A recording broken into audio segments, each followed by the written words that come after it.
Alors si aujourd'hui j'ai décidé de vous parler du Clos des Papes, c'est pour différentes raisons. Bien sûr la première c'est parce que c'est aujourd'hui mon Châteauneuf du Pape préféré et que je le connais relativement depuis une trentaine d'années, puisque quand j'ai commencé dans le métier, j'ai commencé avec le domaine Tempier, donc Lucie Perrault, et bien sûr étant résident à Marseille, les vignobles les plus prestigieux étaient relativement proches de nous et de mes parents à l'époque qui m'amenaient dans le vignoble le week-end.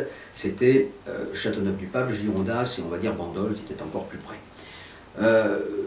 L'appellation Châteauneuf-du-Pape, pour X raisons, est une relativement très vaste appellation qui produit, je dis un petit peu toujours, le pire comme le meilleur. Et il est vrai que malheureusement souvent le meilleur a été occulté pendant de nombreuses décennies par des choses très moyennes, puisque c'était un produit que l'on trouvait facilement au supermarché. Grâce à Château Rayas dans les années 60 et 70, l'appellation a eu un fer de lance, un leader, qui a été suivi derrière par Beaucastel, la famille Perrin, et un petit peu plus finalement récemment, même si le vin est extrêmement coté depuis une quinzaine ou une vingtaine d'années, les vins d'Henri Bonneau. Malheureusement, derrière un petit peu cette euphorie, il y a eu cette espèce d'effet de mondialisation de la notation, bien sûr des cotations Robert Parker, et il faut le dire, d'un engouement absolument incroyable des Américains pour le Châteauneuf. Alors ça c'est culturel, hein, parce que même les vieux Américains qui aimaient le vin français ont commencé à découvrir souvent le vin grâce au Châteauneuf du Pape. Donc sur cette base estéro-là, il a fallu que, en plus, je dirais que la critique américaine encense certains grands domaines de Châteauneuf, pas forcément spécialement malheureusement le Clos des Papes, même si aujourd'hui il jouit d'une bonne réputation, il a d'excellentes notes, il est toujours bien classé, mais il n'est pas dans les canons, je dirais, du goût critique américain, où c'est plutôt les cuvées entre guillemets hyper concentrées, relativement brutales, tanniques, très denses, capiteuses, avec des degrés alcooliques proches des Zinfandel, c'est-à-dire des 15,5-16 degrés, ce qui pour moi n'est pas et ne peut pas être la représentation du Châteauneuf du Pape, parce que s'il est naturellement capiteux, naturellement à fort degré alcoolique, il n'a pas vocation, et les cépages, puisque c'est un assemblage de cépages, même si maintenant c'est quand même principalement Grenache, très vieux Grenache, Syrah, éventuellement un peu de Mourvèdre, et 5-6 autres cépages, mais qui sont relativement anecdotiques. La qualité d'un grand Châteauneuf vient de son bouquet, de son intensité bien sûr gustative, de sa longueur en bouche, mais non pas de sa tannicité, puisque c'est le plus proche au fond d'un pinot noir. Dans tous les vins de la vallée du Rhône, c'est celui que j'apparente le plus à un grand côte de nuit, alors que bien sûr les Syrahs d'Hermitage, de la Côte-Rôtie, elles vont être beaucoup plus denses, beaucoup plus concentrées, et la logique fera que vous aurez des vins avec de très belles couleurs noires, bleutées, etc. Malheureusement, et ça c'est un choix critique, les Américains ont porté depuis quelque temps, je tairai les noms, sur 5-6 domaines qui sont certes excellents, mais qui n'ont pas pour moi l'expression Châteauneuf du Pape. Donc, mon plaisir, le Carré des Vins m'a demandé ce que je pensais et si je voulais donc participer au soutien de ce domaine-là, qui entre nous n'en a pas besoin, parce qu'il y a beaucoup d'amateurs qui apprécient la qualité depuis maintenant une dizaine d'années de ce vignoble, et d'une famille qui vraiment, depuis 30 ans, n'a jamais cessé de faire quand même de la qualité. Donc voilà, il s'avère que là, c'est le 2011 qui sort.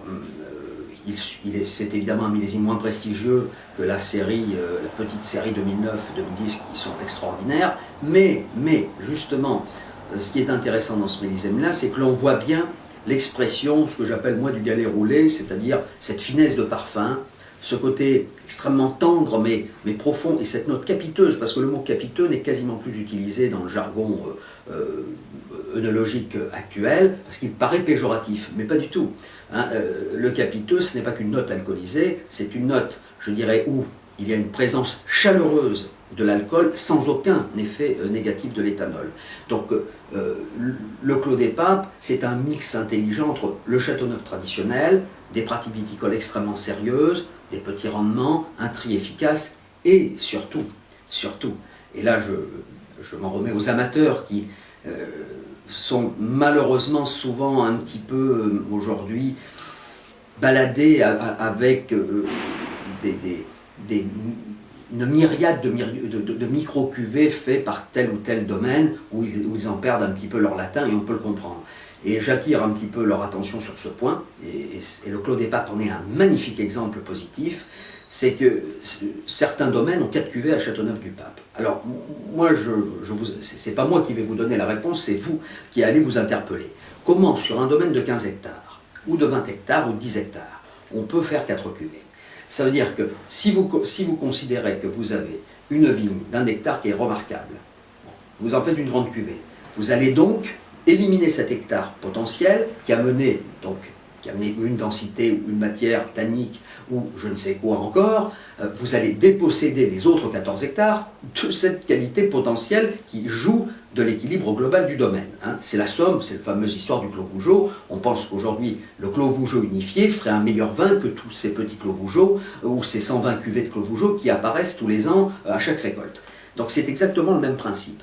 Et les bons vignerons, pour moi, sont ceux, d'ailleurs, c'est la qualité de Beaucastel, c'est que Beaucastel vous vend un Châteauneuf-du-Pape et il vous vend une cuvée historique vieille vigne où il a toujours essayé d'isoler, c'est l'hommage à Jacques Perrin. Là, ça ne me choque pas parce que vous avez un grand vignoble, parce que vous avez une qualité globale du vin qui est le plus vendu, c'est-à-dire la cuvée de base, qui est excellente. Malheureusement, beaucoup de domaines, et c'est le cas de Châteauneuf, font une cuvée tout à fait remarquable avec les vieilles vignes, mais quand ils ont fini leur vieille vigne et leur meilleure cuvée, cette base est dépossédée de la cuvée normale. Là, nous sommes quand même dans le côté un petit peu maintenant scandaleux de la viticulture moderne, où au fond, certains cherchent le 100 sur 100, la note exceptionnelle, mais non plus finalement la cuvée de base du quotidien remarquable. Le Clos des Papes, lui, ne fait qu'un vin, et c'est pour ça que ça en fait pour moi le meilleur Châteauneuf-du-Pape, aujourd'hui, parce qu'il joue une transparence absolue. Quand ce n'est pas bon, il déclasse. Je ne sais d'ailleurs dans quoi, je suppose qu'il fait un Côtes-du-Rhône village secondaire, moi je ne connais que son grand vin, donc le Clos des Papes en Châteauneuf. Et faites très attention à cela, parce que c'est la mode actuelle. Pour avoir un 100 sur 100 par un critique américain ou je ne sais qui, eh bien, on va faire une micro-cuvée, au mépris, finalement, de tout son parcellaire. Voilà.